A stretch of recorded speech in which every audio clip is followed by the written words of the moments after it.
Coke Johnston is the top wide receiver recruit in the state of Kentucky, and his friend Bradford Walls is considered a top cornerback. Both of them were huge Michigan fans growing up, so it was only natural that they would both commit to play in Ann Arbor, but after cutting off all communication, Walls snaked his friend and committed to Michigan's rival Ohio State at the last second when he was offered money to play there. Here is how their freshman seasons went. Coke started out as the wide receiver 4 on the depth chart, but became the wide receiver 3 before the season began. In the opener, the Wolverines took on Central Michigan. Michigan was ranked 16th to begin the year, which was a steep drop-off from previous seasons, which saw the Maize and Blue competing in the college football playoffs. Walls and Ohio State began the season ranked 9th, and as long as both teams remained undefeated, their matchup at the end of the season would be epic.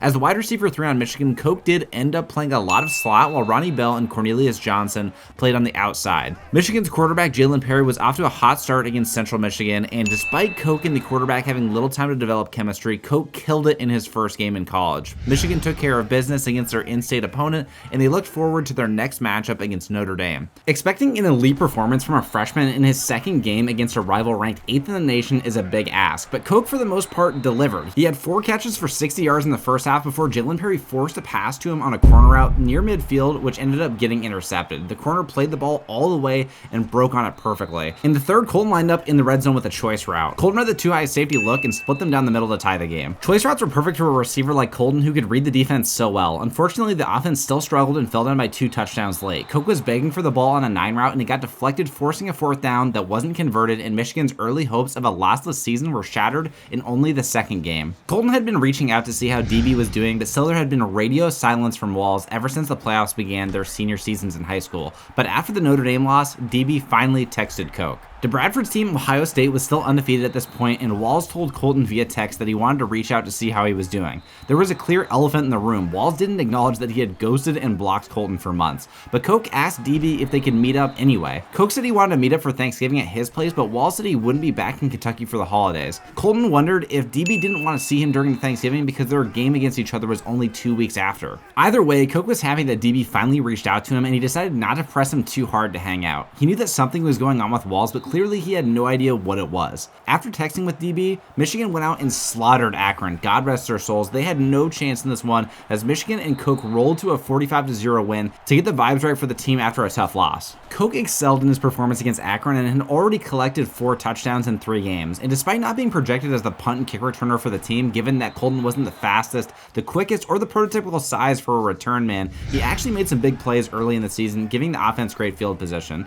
The only problem would be that once he got the offense past the 50, or in some cases to the red zone, he'd get pulled from fatigue and have to watch from the sideline while the offense scored without him. Michigan was given an 18-point spread over Charlotte, which made them being down 14-3 in the second even more surprising. Perry and Coke had a chance to shorten the lead when Coke came wide open in the secondary, but Perry missed his standout freshman for the free touchdown. The drive resulted in a punt, and Charlotte scored once again, putting Michigan behind by 18. After a slow offensive first half, Coke was given very few opportunities, and Perry and Colton just couldn't sync up.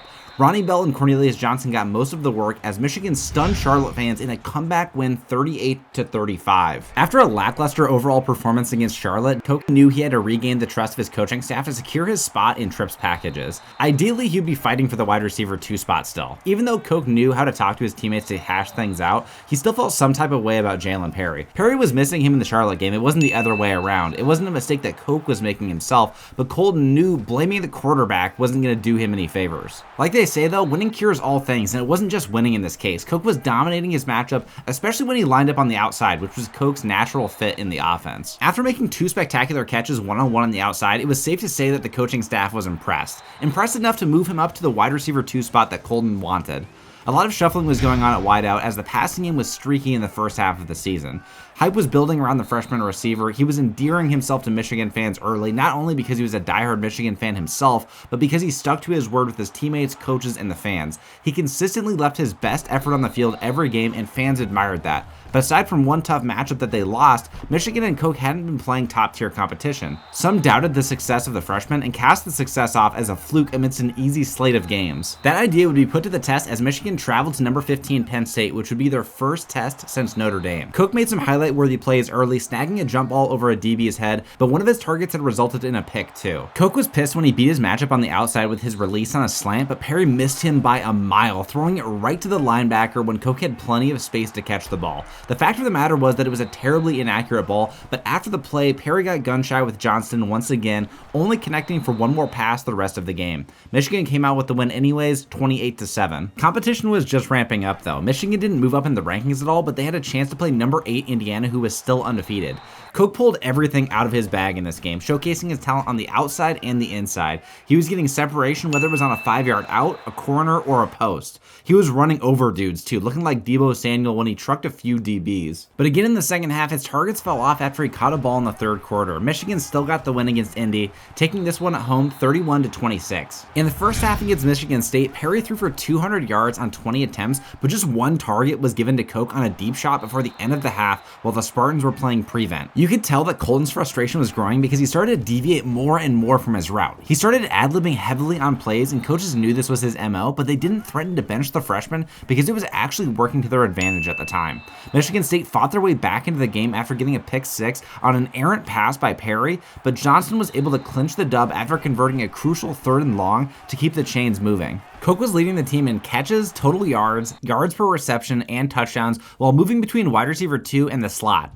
Perry had a very up and down performance in the first half against a 500 Nebraska team, and Perry was struggling under pressure and threw a few picks, one of which was a pick 6. With Michigan struggling to score, Nebraska had a lead at half, and things were looking bleak for Michigan, who had already dropped in the rankings after a win versus the Spartans when Coke Johnston got rolled up on during a run play. He was down on the field for a few minutes and he had to be helped off the field. Twitter doctors were already saying they feared a torn ACL and the end to his season. Somehow Coke was good to go the next game. Apparently the injury looked a lot worse than it actually was. Michigan clutched up to beat Nebraska by 3 points, and their next game would be another ranked Big Ten opponent. Northwestern was ranked 19 and had only 2 losses on the year. Perry once again started the game looking incredibly unpredictable at quarterback. He rarely gave Coke and his other receivers an opportunity to reach the top of their routes. After Perry threw a pick 6 on a target for Coke, Michigan was down 21-3 at half. With the national championship on the line, Coke had one thing to say to his coaches at halftime: give him the damn ball. Coke scored a touchdown in the third to cut the lead to 11, and at the beginning of the fourth, Coke was wide open on a go route and went out at the 4-yard line. With a minute left, Michigan was on 3rd and goal and needed another touchdown, and again Coke delivered, fading to the back left corner of the end zone, and Perry threw a dime to him.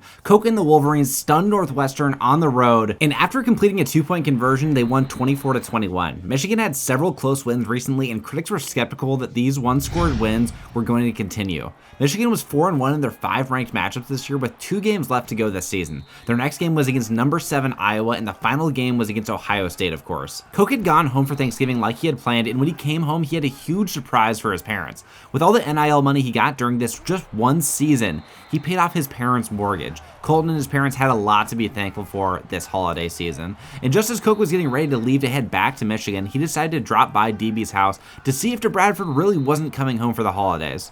Columbus, Ohio, where Ohio State University is located, is only a few-hour drive from Paris, Kentucky, so Colton assumed that DB probably drove back and forth so his car would be in the driveway if he was home. When Coke pulled up, he saw DB's Porsche 911 GT3. Colton was rightfully upset that DB had again not been honest with him about trying to meet up, so Coke knocked on the door. Nobody answered the first time, but the second time, Bradford's mom answered, and she was shocked and happy to see Colton. She greeted Coke and let him in the house. She said DB was just upstairs in his room, and so Coke went up to confront him. Coke busted through the door and asked, "Why are you ducking me, man?" To which DB said, "It's not personal, bro. I just can't get distracted with people when I'm trying to make a name for myself to go for the league." And Coke said, "People? Like we're not friends." Huh, well, alright, bro. I don't know how you got such a huge ego, but I'll let you do your own thing. Just wait for next Saturday, lil bro. Before DB could clarify, Colton was out the door.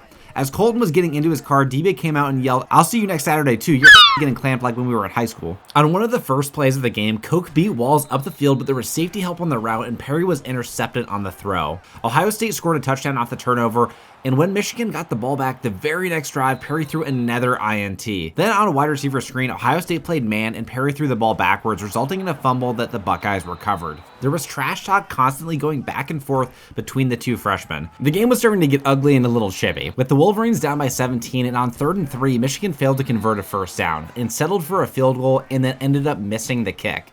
Ohio State made Michigan pay for that missed field goal by driving all the way down the field for another touchdown. Perry threw another pick before half, and the energy was sucked out of the big house. Koch showed one of the only signs of life on offense in the first half when he reeled in a 41-yard pass to get to the Buckeyes' side of the field. The big game didn't bear fruit though, as Michigan failed to put up points in scoring position yet again. Koch finally found the end zone to get Michigan's first touchdown, and on the same route, he caught the pass for the 2-point attempt. Michigan started to get some points, but it was too little too late, with Ohio State mostly giving up points in prevent defense. The Buckeyes rolled to a 35-22 win, knocking off the number 6 team in the nation and giving Michigan their second consecutive loss. Michigan now had 3 losses on the season, and Ohio State jumped them in the rankings.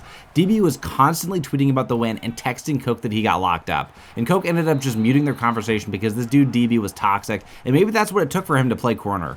Michigan still got a great bowl game, playing against Alabama in the Outback Bowl. After being down by 18 or more in 2 of their last 3 games, it started the same against Bama. Bama had an 18-point lead in the third quarter, with Koch trying his best to put the team on his back. Koch killed the press coverage on the inside and scored a walk-in touchdown. Michigan got the score back within a touchdown, but Koch experienced a moment of growth, is a nice way to put it. He called for the ball on a 5-yard out and hung his quarterback out to dry with a DB playing the passing lane. Bama ran with it all the way for a pick 6, and this one was legitimately on Johnston. His eyes were a little bit too big for his stomach, and he was trying to play hero ball at wide receiver, and it cost him, but it wasn't the end of the game. After Koch scored a tiptoe TD, Michigan got the ball again with less than a minute remaining. With no timeouts and the clock expiring, Perry found Ronnie Bell streaking down the field with 15 yards of separation all around him, and this time he didn't miss the throw like he'd missed with Koch earlier in the season. Bell scored, and the game went to overtime. In OT, despite Koch converting a critical 3rd and 13, Michigan was held to a field goal, and Koch could only watch from the sidelines with his defense needing to hold Bama to 3.